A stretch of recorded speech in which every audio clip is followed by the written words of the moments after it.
The clock is now running on the Playbook podcast, the podcast where you take a deeper dive into the game of business, leadership, teamwork, character, the things that drive your motivation and build dedication.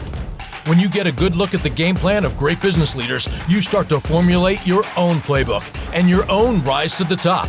Make your next play your best play. And now, here are today's game captains, Glenn Amorell and Andy Phillips. Let's go! Welcome back to the Playbook podcast. I'm Andy Phillips. Joining me as always is Glenn Amorell. Glenn, how we doing? I'm doing great, Andy. Thanks. We have another great guest as always here on the podcast. But let's kick this thing off. Let's get into some pre-game questions here. Glenn, you got a question for me? Yeah. You've played at, sports at a high level as an offensive lineman. You got to play for a few months with the Packers. What do you do before a big game or a big event? How do you prepare mentally and psychologically? So I firmly believe in the calm before the storm. That's the type of person I am. I'm not the 2 hours before the game headbutting people in the locker room. It's right. To me that looks great in Hollywood, but it's not realistic. To be honest with you, my junior year in high school, I used to sit in my car before I head to the locker room, and I would listen to "My Heart Will Goes On" by Celine Dion. It'd be the last song I would listen to because it would just boom. It just relaxed me because, they always used to say a clenched fist gets tired. No reason to clench it before you have to. So exactly. I would say my whole thing is just relax. Now I'm not superstitious, but I did have to put everything on my left side before my right side. So I guess maybe Nice. All righty. Nice. I got one for you, Glenn, in relation to our guest today. Who is your favorite fictional psychologist? Well, fictional is the key word. What's that? Fictional is the key word. Fictional. Well, you've got Dr. Melfi with The Sopranos, but I think I'm going to go with Bob Newhart. Okay. Do you know who Bob Newhart is, Andy? I've heard the name. That's good enough, right? The Bob Newhart Show, right? That's right. Yeah, he was a psychologist in the Bob Newhart Show, so I'm going to have to go with that. I got to answer this one because I actually have two that jump out. One is TV show. I got to go Dr. Fraser Crane. Hilarious. More for the Cheers side than the Frasier side. But I think the greatest acting job of all time was Robin Williams as Sean McGuire in Good Will Hunting. I actually think that was the single greatest acting performance of all time. But anyways, move on, Glenn. All right. Well, today we've got a fantastic guest. I'd like to introduce Dr. David Weiman, who is the president of Weiman Consulting, which is a firm dedicated to talent assessment, executive coaching, and leadership development. David blends executive experience with psychological training to help businesses achieve their goals. So welcome to our show, David. Thank you. It's great to be with both of you. Awesome. The way this works, David, is what we're going to do is the first half of the playbook is we're going to ask you questions that are more business oriented. And then we're going to go into a halftime, learn a little bit more about you, have some fun, which will be led by Andy. And then the second half is going to be about leadership. So I'm going to kick it off with the first question. You mentioned that great interviews don't always equal great job performances, which is so true.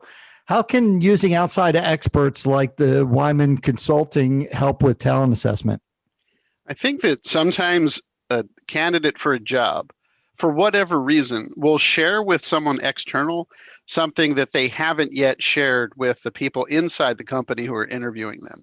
And I know this because so many times somebody will share something with me that's actually disqualifying for the job that they haven't told the employer. And I'll check in with the employer and I'll say, hey, did they mention to you that they're actually thinking of starting like this league where they teach kids soccer and that's what they want to do full time? No, they never mentioned that. And so I think that sometimes they feel with an external, and it doesn't have to be me, it could be any external part of the process.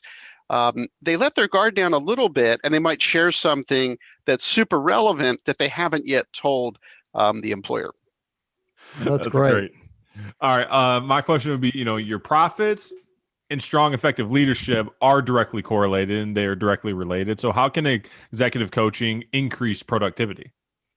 I think sometimes and this is just like life, right? I mean, sometimes if you put it in the realm of athletics, I remember from the great sports movie Invincible, there's like a little cue that one of the linemen, I think it's Frank Lemaster, gives to Vince Papale, and he tells him to watch the knuckles on the ground. Exactly, and it's this little thing that this external person at that point, Frank Lemaster's, he's mentoring. He's not really coaching. He's mentoring him. But that's a specific thing that Frank Lemaster tells Vince Papale that it makes a permanent change, because Papale adjusts what he's doing based on that. And that's no different than in business and coaching with an executive. Sometimes the coach is able to recognize something that our goal is always to increase self-awareness and then responsibility for making some change based on that awareness. Well, that's exactly what happened in that example, and that's exactly what a good coach is doing. I don't think they're mentoring in the sense that they're telling the person, hey, why don't you have your meetings for 45 minutes instead of an hour, and then you'll save 50 minutes on every meeting. That doesn't take a genius to figure that out. But I think it's more about noticing something that when you observe it to that executive, they go, oh, wow. I am doing that, and maybe there's a different way of doing it. And often it's something they're sharing. So, for example, a lot of senior leaders are inquisitive, right? They want to know something, and so they start asking people questions about a problem. The way that's perceived, though, sometimes by the staff is that the boss thinks they're an idiot because they keep asking them. And I think even a subtle change like telling people, hey, I have an engineering background and I really am interested to know sort of what the root cause is of a problem. That's why I'm going to ask you a few questions right now to find out about that. It can kind of take some of the heat out of that conversation. And now when they're asking questions, the team members realize, oh, he wants to know more about what happened. He's not asking because he thinks that I have nothing between my ears. Right, exactly. I love the examples too. That's a good answer. Through your social media, and I follow your social media because I always get some takeaway from it, which is what we're doing here is looking for takeaways. So through your social marketing, you've established yourself as a resource with your blogs, Rise and Wine, and and even more. How does this translate to new business and grow your brand? It's for me, it's mainly been a re-engagement tool. So if you think about the whole kind of marketing process for a company, it begins with attracting people, then engaging them, then converting them to become clients, then serving them. But after that, how do we re-engage them? How do we have them come back to us? And in a lot of cases, I had done seminars for years, live stand-up seminars with groups. And over time, there's like hundreds and eventually thousands of people who I've been able to reach that way, which I feel totally fortunate about, by the way, because I don't know that I'm necessarily the best person to stand up and teach somebody something. I don't see myself that way. But I really see the opportunity to help people learn by having their own conversations and their own discussions. And those people who maybe saw me in a seminar 10 years ago might not remember what that's like. And the whole point of Rise and Wine was just to show them, hey, here's what it's like to talk to this guy, like to recall that for them. So the original strategy didn't have much strategy to it, to be honest with you. Really, two people that I worked with, one who still works with me, said, you don't have any video as part of your marketing. Mm-hmm. And I said, well, I don't really have anything to say. And they're like, well, you're constantly talking in the office, so why don't you just record that? Like, I'll remember something from a book, or just like the movie example that we talked about earlier. And they said, like when you're standing at the door of your office and you're telling us, oh, there was a scene in this movie and this thing happened. Why, like, just record that. Like, don't get all fancy. Just record it. And it was done super impromptu. The first one that I did, I think the camera angle was like facing up, which was horrifying to me personally, and I'm sure other people. But I kind of realized one of the things that they mentioned were the examples of other people who were doing this and had a huge following, but they seemed unscripted. They were super spontaneous. They were pretty short, and there was a little lesson in there. And when they showed me those examples, I thought, well, that's just real people connecting, like this conversation right here. And so they're not edited. They're really just a glimpse, again, for the person that I'm trying to re-engage, of what it was like to work with me before. And I'd say that what's been successful about it is them getting back to me and wanting either coaching or something with their company, or quite honestly, even sharing a resource with me that's helpful to me. So I don't know that there's a straight line between those videos and saying, oh, these profitable engagements happen because of that. But even if I'm getting something that they're just commenting on something that I didn't know about, or saying, hey, you gave this example from this one field, but I had that same experience in the military, or I had that same experience in some other area of life. It helps me learn also. So, and they take about as long to record or to prepare. I'm usually thinking about it on my way into work, or I have colleagues who might shoot me like an article that they saw that they thought was interesting. But creating these connections is the main benefit of that. And I have to say, particularly during the pandemic, I don't feel as lonely as I guess I could. Right. There's people responding to that. Yeah. And Andy, did you know Dr. David Weiman 2 months ago?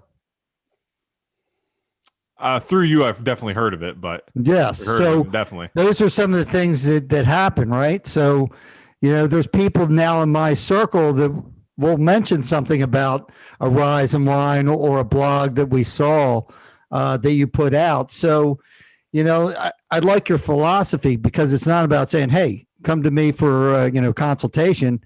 It's about being a resource. And that's really fits in with my, my philosophy. So it's really, you're doing a great job with that. Yeah. Thank you.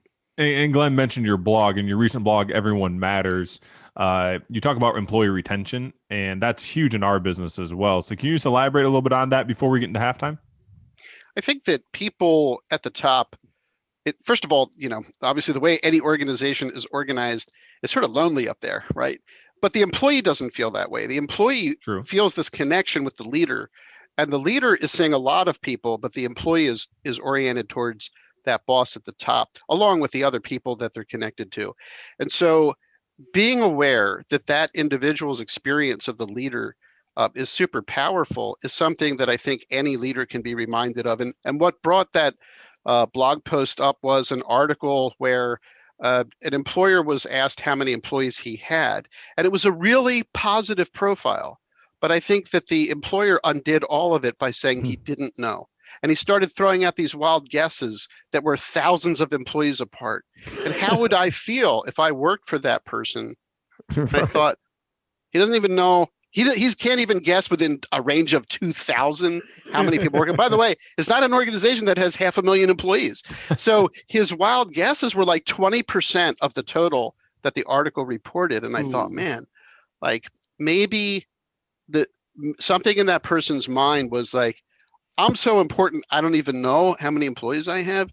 And like the employee is going to feel in direct proportion to that really small. And so I think that our ability, and it doesn't take a lot.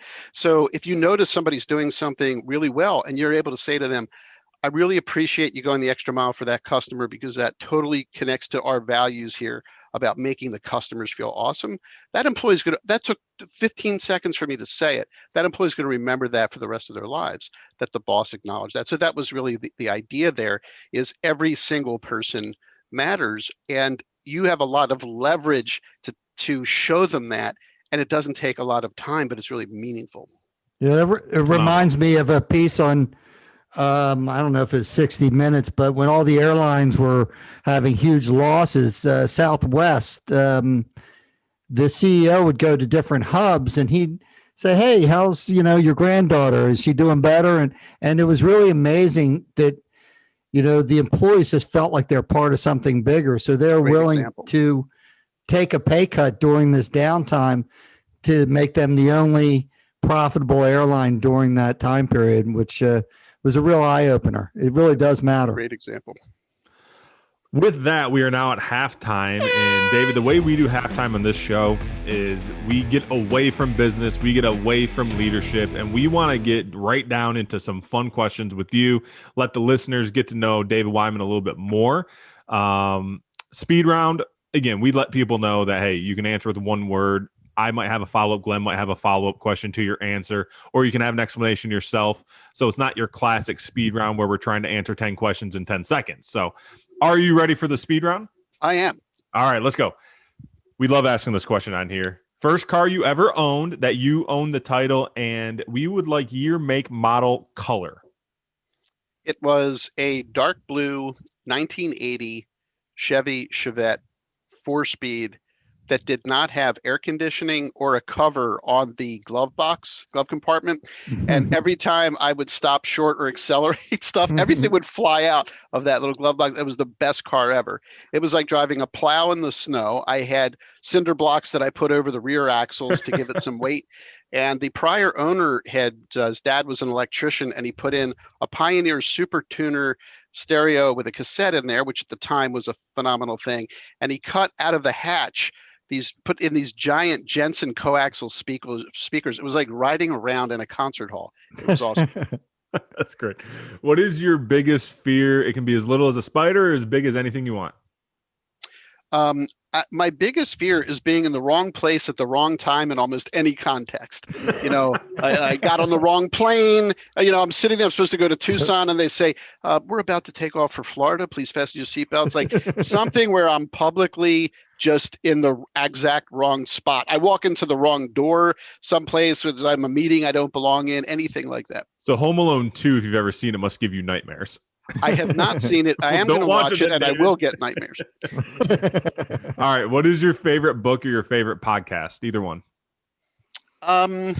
Favorite book or favorite podcast? I like this podcast called Reasonable Doubt, which I listen to without fail every Saturday. Mark Garagos, the attorney from LA, and Adam Carolla, who's a wonderful podcaster and documentarian and comedian. And their combination of looking at the law, and then Adam has all these amazing analogies about like things that relate to everyday life. And I'd compare it to you're sitting at a diner and these two people are having this awesome conversation in the booth next to you, and you just stay quiet so you can hear all this cool stuff they're talking about. I love it. I'm gonna have to check that out. What is your favorite movie? I guess the movie that made the biggest impact on me was It's a Wonderful Life, just because of these core themes in there that really are about just what's important to people and what really matters. And it's sort of, I guess now that I think about it, there's a sappy aspect to it, but that's always it's made a big impact on me. And when I watch it again, I learn something new the next time. So it's a great movie. And this is our second podcast we're filming today. The last podcast also brought up It's a Wonderful Life. It's interesting that from a psychological seemed to recoil at that, by the way. Like he was smelling something bad there. I read something where Jimmy Stewart was going through PTSD when I saw that article. Yeah, because he was in the war. Favorite musician or band? Favorite, I guess all of that combined is Dave Brubeck when he's in a trio or in another group, a quartet or quintet. The jazz piano player, always just loved everything from that group. All right. If you went to a zoo, what animal are you most excited to see? Because I find this both interesting and revolting at the same time, it would have to be an animal called the hedge pig, because I think at whatever point they're sitting, I mean, obviously the animal didn't name itself, but at whatever point the people were sitting around that room going, what do we call this thing? And they go, a hedge pig. Like, I got to see what that's all about. See it. Yeah. Lion's boring. A hedge pig? There we go. Please, everybody's seen a lion, but a hedge pig? And there's no, look, you just mentioned lions. So there's sports teams named after lions. There's no sports teams. There's no like the Sheboygan hedge pigs. There should be. We got the iron pigs. Iron pigs, yes. We're close. All right. First thing in your cup in the morning, is it coffee, tea, orange juice, water, or something else? It's coffee. Cheers. Yes, Agreed. Absolutely. Still some in here. All right. What would be worse for you? Not in general. You're not envisioning that you are actually doing this. What would be worse for David to do? Sing karaoke at a business conference, or have to give an educational speech at a bar on a Friday night? I think the karaoke would be worse. I agree, because at the end of the day, if you're at the bar, those people are a little liquored up or boozed up. They're actually going to find humor in it. And they won't remember it the next day. Boom. There you go. All right. Is a hot dog a sandwich? It is absolutely not a sandwich. Do you have reasoning behind it? A sandwich is something that I could put in the refrigerator and eat the next day, like the leftover. I'm not eating a day-old hot dog that was sitting in my refrigerator. I don't even know what that would look like because I've never saved a hot dog.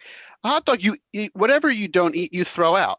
Where you wouldn't do that with a magnificent corned beef special. You put that bad boy in the fridge for the next day. So it's not only do I think it's not a sandwich, but anybody who does think it's a sandwich, I don't even know what other categories of life that person's confused about. You question their ability to walk. They need to get on the couch. All right. And the last question of the speed round. What does a perfect weekend look like to you? Going to the beach with nothing to do. Which beach? Are you Jersey? Or are you Delaware? Ventnor, New Jersey. Yeah, I've spent every summer of my life there and just find it be awesome. The best beach I've ever been to. And I try to go to beaches in other places that I'm visiting, but that part of South Jersey is just very easygoing. There's nothing commercial around there, and just the opportunity to be out. And I don't care what I'm doing, if I'm walking or if I'm talking to people or reading, it's all good as long as I'm at the beach. Phenomenal. Well, David, you killed it. You killed halftime. That was great. We're moving on to the second half, which is a leadership and an experience focused question. So based on leadership, how do we handle difficult conversations with employees that just aren't performing well? There's an excellent model that comes from the Center for Creative Leadership that is called Situation, Behavior, Impact. And as briefly as you can, you sum up what the situation was. Hey, at the meeting yesterday, that's the situation. What was the behavior? I noticed you rolled your eyes every time Glenn was talking. That's the behavior. What's the impact? And then Glenn didn't say anything the rest of the meeting. This model of hitting these specific points briefly, because as soon as you start giving feedback to somebody, they start planning their defense. They start getting ready to explain. The longer you talk, the more anxious they're going to get. The more anxious they get, the less well they listen, right? And so I think that when you are specific, you give that situation and only what you observed. You can't say, I know you must have been in a really bad mood because you rolled your eyes. I don't know that. All I know is what I saw. What I saw is at the meeting, you rolled your eyes when Glenn was talking and he didn't talk again the rest of the meeting. That's all observable stuff. We don't need to agree on your feelings, no assumptions there.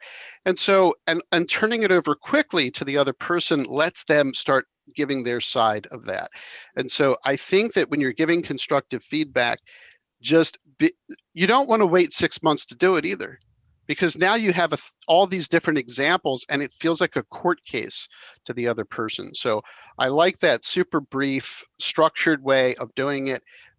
My usual suggestion to people is try to say it in 3 sentences, like keep it brief, 10 words per sentence or less. Because again, as soon as we start having that conversation, they're going to start building up in their mind that defensiveness. The other thing is, don't make a giant deal out of that meeting, because if you say, I want to talk to you Thursday at 3:59 about what happened yesterday, they're not going to be able to do anything else until that meeting. And so I do think that to the less formal that you can make that conversation, and I don't mean to mix it in with other things. It's important enough to give constructive feedback in a separate conversation, but I really like that situation, behavior, impact model. Yeah, that's great. Absolutely perfect. Just say what you got to say. Nothing's worse than like waiting a weekend to find out what's going on. You also don't want to jump to conclusions about what they're going to say, because we don't know what their side of it is. They might say, hey, I've had an eye issue and I'm seeing an eye doctor about it, but I was told to blink and look up, whatever it is. We don't know what their reason is going to be. Exactly. My next question, David, is how do we keep and develop great leaders?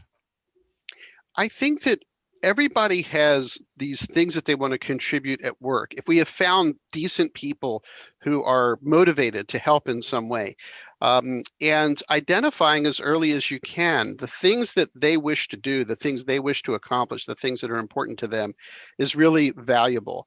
Not everybody wants to be in a leadership role. And sometimes when we push them in there because we think they can do it, we've missed an opportunity to make use of the talents they really want to contribute. And so I think a lot of times all we have to do is ask, like, where do you see yourself here in the future. And it's okay if you want to continue doing what you're doing. That's awesome. But are there higher level roles that you might be interested in? And learn that as early as you can. A lot of leaders say, well, if I ask, then I can't fulfill what they said they want to do. Well, guess what? They didn't just suddenly start thinking of that magically because you asked them. They already had that aspiration. And so I would ask as early as I can where they see themselves, what they want to get involved with. And another question that I really like is there anything you're not doing right now that you'd like to do? And let them share that with you. You can say as the manager, by the way, I can't guarantee that you'll get that thing to do, but I want to learn that because I want to be aware of it. The worst thing that can happen is you have someone who leaves a company in a leadership role and you replace them without really understanding who on your team would be willing to step up and do that thing. And I'd say one last thing is a lot of times when a leader leaves, we never even ask ourselves, well, should we even be doing all that stuff the same way? Maybe there's people who would pick off different parts of that job because they'd like to do that. And we don't necessarily want to, as a reflex, just replace the person. Maybe we should look at what the job is and see how else could we do those things. Yeah, you're more so replacing the responsibilities than the actual person. Exactly. Yeah, it's a great way of putting it. Well, that's great. Well, that brings me to the next question. Tell us about your 360 degree assessment of leaders and how it can improve success for the organization. It's a structured way of getting feedback from everybody around, excuse me, that leader. And I'd say there's good parts and bad parts to that. If you already have an open, positive feedback culture, then you're already getting that information. And so the 360 isn't advised for everybody. And another time not to use it is if you can't wait for them to hear the truth because you're afraid to tell them already. You're having we'll get them in the 360. That's a bad time. I would not recommend doing it then.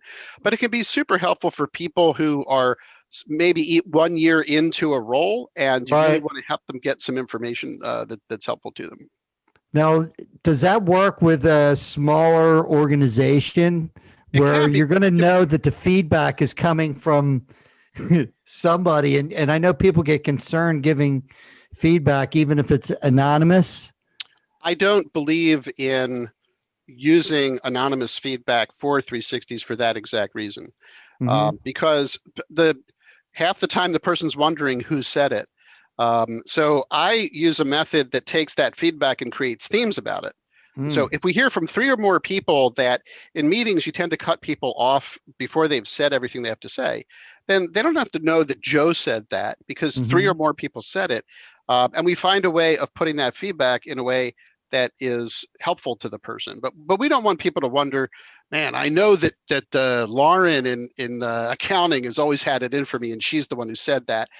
So we don't use the style where you actually see the verbatim comments of people because I don't see that as very helpful. Awesome. Makes sense to me. All righty. So we are on to our last play of the game or last question. We call it the Hail Mary question. We asked it to everybody. You're very successful. You've got to this point in your life for a reason. However, go back to 22-year-old David and you get to give him a word of advice. What would it be? Listen as well as you can. It's the best way to learn. And when you do that, other people listen to you in return. I think a lot of times in life, I was anxious to say something. I'm going to be anxious to learn something. So that's the advice I would have given myself back then. That's great. And a lot of young people I know, like I've been there, I'm sure. A lot of times when somebody's talking, all you're thinking about is what your response is going to be, not what they're actually saying. Listen, I didn't play professional football, but I played in high school and I was a walk-on at Temple as a kicker, which you might not consider playing football.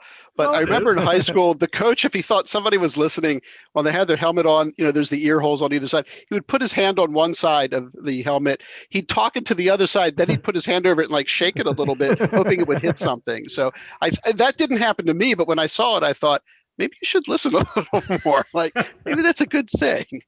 I love it. Well, that's awesome. Well, David, I'd like to thank you for opening up your playbook to us today. And I'd like to give you like 30, 45 seconds for your elevator pitch. Let people know how they can get a hold of you. And The website is weimanconsulting.com, and that may be in comments that you print up, but it's WEIMAN consulting.com. And all we do is try to help people reach their biggest goals. So I view myself really as a problem solver. Forget all the technical stuff, because I asked somebody once, what do you tell people you've referred to me? She was my biggest referral source. And she said, I'd be sitting there over lunch, someone would tell me a problem, and I'd say, I know the guy who can fix that. And I rearranged all my marketing based on that, because that really is what I do. The telephone number here at the office is 610-642-3040. And like I said, we really just love helping people achieve their biggest goals. And it was great having this conversation with you guys also. Well, that's I really great. enjoyed it, David. Yeah, it was awesome. Thanks again for joining us. My pleasure. Be sure to comment on our social platforms. My name's Glenn Amaral. I'm Andy Phillips. What's in your playbook?